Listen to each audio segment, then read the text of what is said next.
Bob, someone comes to you and that has cancer, and we get this question a lot.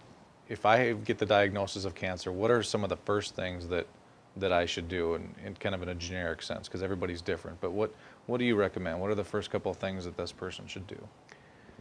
Some of the first things are things you should actually stop doing, because you need to stop that cancer in your tracks.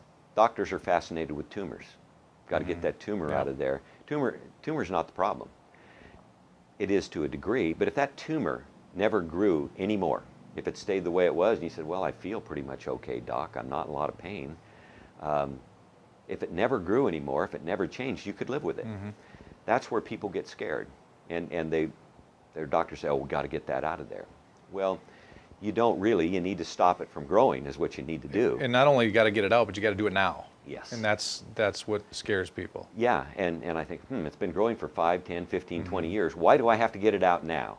And the fact is that in almost all cases, unless it's life-threatening, pressing against a blood vessel, blocking a blood vessel, blocking an airway or something, in almost all instances, you simply do not have to get it out now.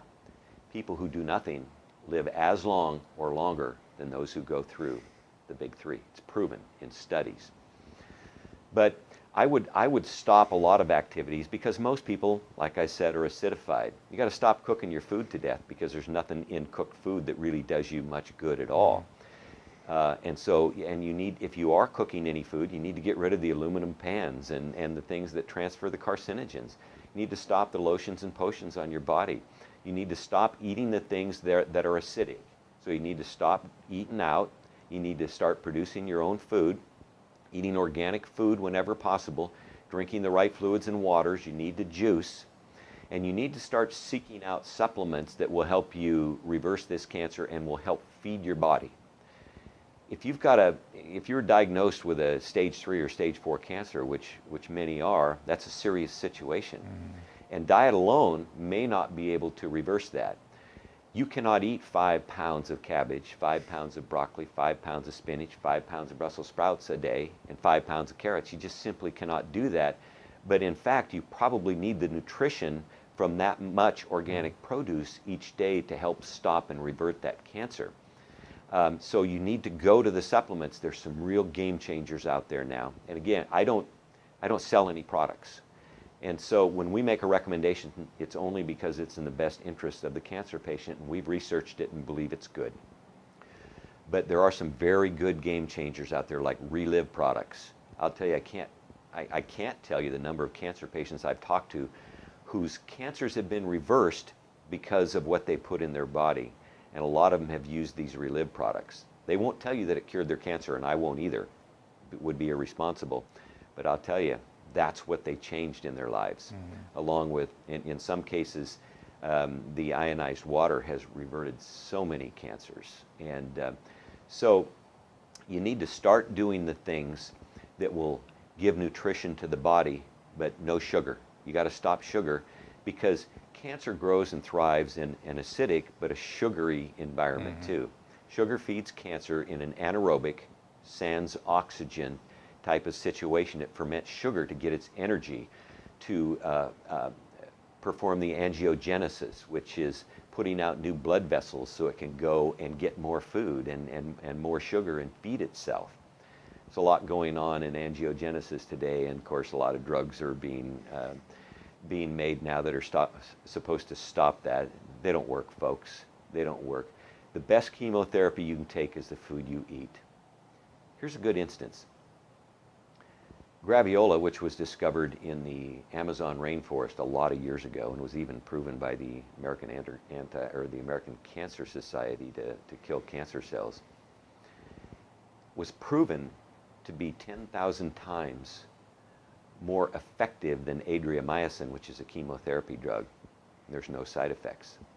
And pawpaw is more effective than graviola. Why wouldn't you take these instead of chemotherapy? Chemotherapy has severe effects. We have a tendency to call them side effects, but they're not really side effects. They are the effects of the drugs you take, and all drugs have almost no redeeming qualities or effects, period. They're synthetic. Your body doesn't like synthetic things. It likes natural things. So the best chemo you can take is the food that you eat. So it's the food, it's the right supplements, it's stopping taking showers with chlorinated water. Your body will absorb in an average shower the equivalent of 8 glasses of chlorinated water into your system. Stop drinking tap water. The fluoride inhibits 100 enzyme actions within your body. You actually need those to stay healthy. I would get a full spectrum salt. People now are flocking to sea salt. They say, oh, I eat sea salt now. Folks, all salt is sea salt. They don't know this, and so they're being buffaloed. Get some sea salt. And all the manufacturers are renaming their salt sea salt, and they're right. It's all sea salt. You need a full spectrum salt. You need one that has color, that has the 84 additional minerals that it was born with, that has the consistency, the mineral deficient consistency of your blood, and is actually good for you. Not sodium chloride, not the white salt that is bleached and blanched and everything good in it is taken away. So you need to stop that, because while doctors are right that kind of salt will raise your blood pressure and is not good for you, they're right, but the right kind of salt is actually good for you, and you almost can't get too much of it.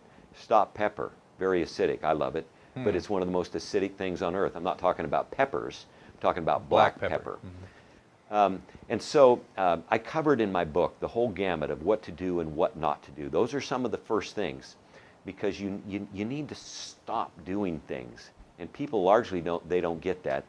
Doc, give me a pill. You know, that's why we flock to chemo. It's easy. Doc will let me eat whatever I want. And I say, well, of course he will. And as they're eating their ice cream cone and drinking their soda pop while they're being injected with chemotherapy.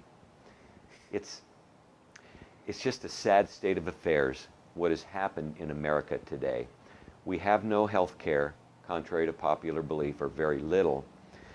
We have sick care. And the sick care isn't really any good either. And I know that doctors have very little nutrition, 1 term or less in medical school. And then if they had any at all, they're encouraged to jettison it before they go into prescribing drugs and becoming a member of the American Medical Association.